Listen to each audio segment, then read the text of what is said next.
약물이나 주사 치료로 호전이 잘 안 된다면 그 다음에는 어떻게 치료를 해야 될까요? 무조건 바로 수술을 해야 될까요? 그렇지 않습니다. 수술 전 단계로 바로 를 생각해 볼 수 있는데요.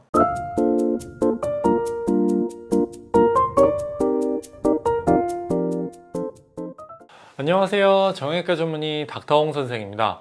주변에 디스크나 협착증으로 인해 허리 통증이 있거나 다리가 저려서 고생하는 분들이 있을 텐데요. 어떤 분은 주사 한 번으로 다 좋아지기도 하는데 어떤 분은 약을 먹어도 주사를 맞아도 효과가 별로 없고 통증과 다리 저림이 계속 지속되는 경우도 있습니다. 치료하는 의사의 입장에서도 가장 걱정되고 고민되는 경우가 바로 이런 환자분들인데요. 이럴 땐 어떻게 해야 할까요? 이번 영상에서 그 답을 알려드리도록 하겠습니다. 그리고 영상이 마음에 드셨다면 구독과 좋아요 꼭 부탁드리고요. 제가 근무하고 있는 현대 정형외과에 대한 자세한 내용은 영상의 하단을 누르면 확인하실 수가 있습니다.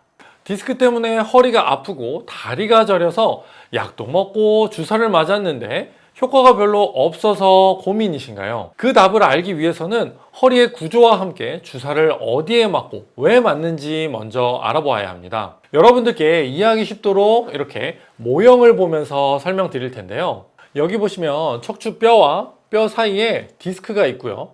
그 뒤쪽으로는 이렇게 척추신경이 지나갑니다. 신경은 위에서 보시면 이렇게 양쪽으로 나뉘면서 좌골신경이나 대퇴신경으로 다리 쪽으로 내려가는데요. 이 신경이 갈라져 나오는 이 부분이 바로 추간공이라는 부분입니다. 그러면 허리 주사는 어디에 맞느냐? 크게 네 가지로 나눌 수 있습니다. 첫 번째로는 여기에 있는 신경 뿌리입니다.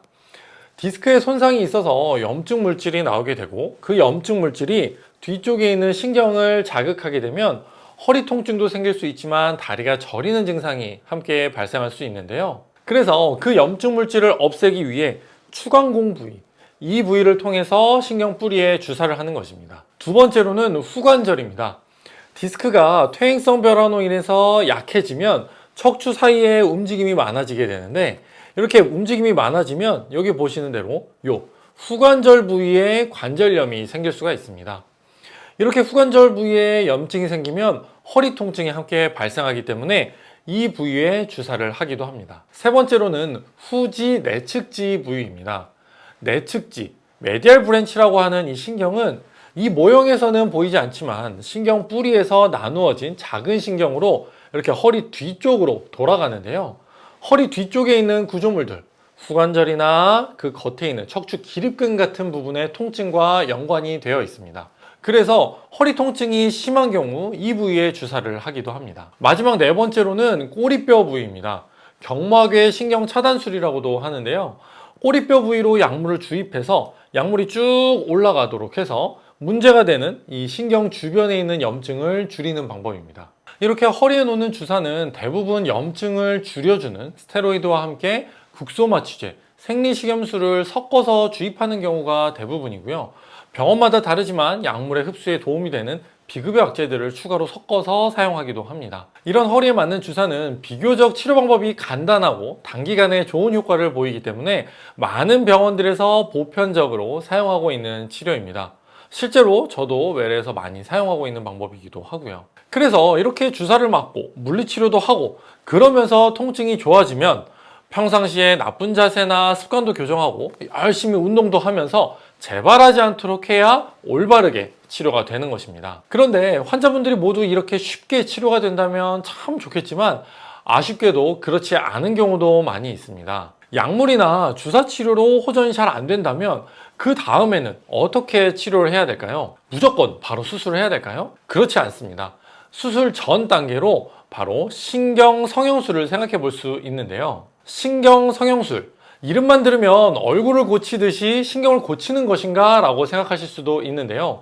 그것은 아니고요. 이런 기구를 사용해서 신경 주변에 유착된 부분을 풀어주고 약물을 주입하는 시술입니다. 이해하시기 쉽게 모형을 통해서 조금 더 자세히 말씀을 드리면 이 꼬리뼈 부위로 카테터라는 기구가 들어가서 신경을 따라 이렇게 쭉 올라갑니다. 쭉 올라가는 거 보이시나요?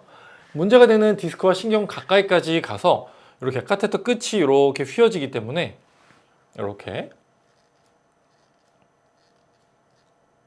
문제가 생긴 디스크나 신경 가까이까지 도달을 할 수 있는데요. 이 상태에서 염증을 줄이는 약물을 주입해서 염증과 통증을 줄이기도 하고요.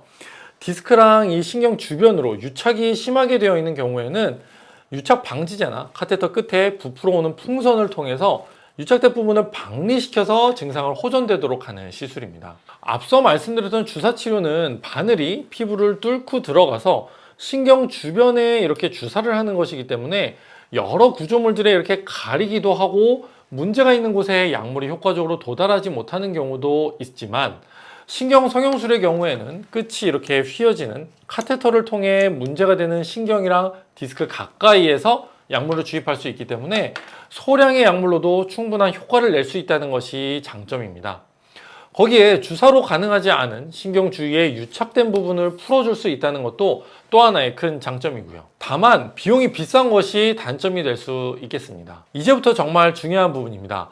그렇다면 신경 성형술은 어떤 분들이 해야 효과가 있을까요? 그냥 아프면 무조건 하면 좋을까요? 절대로 그렇지 않습니다. 의사마다 기준이 조금 다를 수는 있겠지만 주사 치료와 약물 치료를 우선적으로 2번이나 3번 시행을 했는데도 증상이 그대로 있고 호전이 전혀 없는 분들은 신경성형술을 고려해 볼 수 있습니다. 그런데 간혹 몇몇 환자분들은 저희 병원에 오셔서 선생님, 저는 주사를 딴 병원에서 맞았는데도 효과가 없어요.